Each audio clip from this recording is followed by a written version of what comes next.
একদম সহজ একটা রেসিপি নিয়ে আজকে আমি আপনাদের মাঝে চলে এসেছি। চিকেন স্যান্ডউইচ খুব সহজেই একদম অল্প সময়ে এত মজাদার একটি স্যান্ডউইচ তৈরি করে ফেলতে পারবেন। এখানে আমি একটা মুরগির বুকের মাংস, অল্প একটু পেঁয়াজ বাটা, আদা বাটা, রসুন বাটা, সয়া সস, গোলমরিচের গুঁড়ো ও লবণ দিয়ে সেদ্ধ করে নিয়েছি।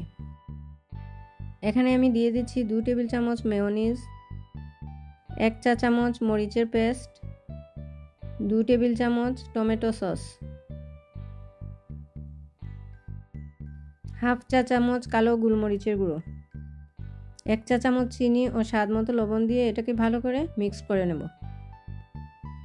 এখানে মেয়োনিজ, টমেটো সস ও চিলি পেস্ট তিনটাই আমার ঘরে তৈরি করা, আপনারা চাইলে দেখে নিতে পারবেন, লিংক দেওয়া থাকবে।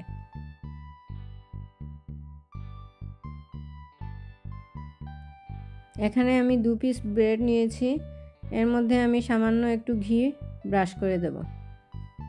আপনারা চাইলে বাটারও ব্যবহার করতে পারেন, আমি ফ্লেভারটা ভালো আসার জন্য সামান্য ঘি ব্রাশ করে নিলাম। রেসিপিটি যদি আপনাদের ভালো লেগে থাকে তাহলে দয়া করে একটি সাবস্ক্রাইব করতে ভুলবেন না কিন্তু।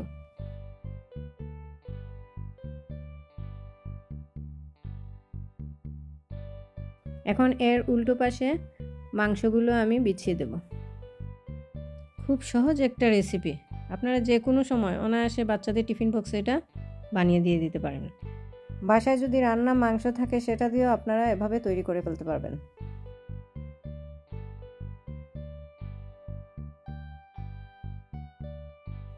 এখানে আমি কিছু টমেটো ও শসার স্লাইস দিয়ে দিলাম।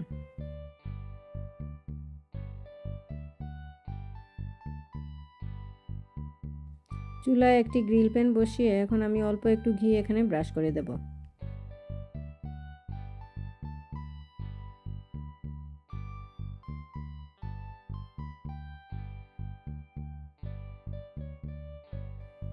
আমি এটাকে চামচ দিয়ে হালকা করে চেপে চেপে দেব এবং আঁচটা একদম মিডিয়াম ফ্লেমে রাখবো। আমার এক পিঠ হয়ে গেছে, এখন আমি এটাকে উল্টে দেব। একদম ক্রিস্পি হয়ে গেছে, এখন আমি এটাকে নামিয়ে নেব।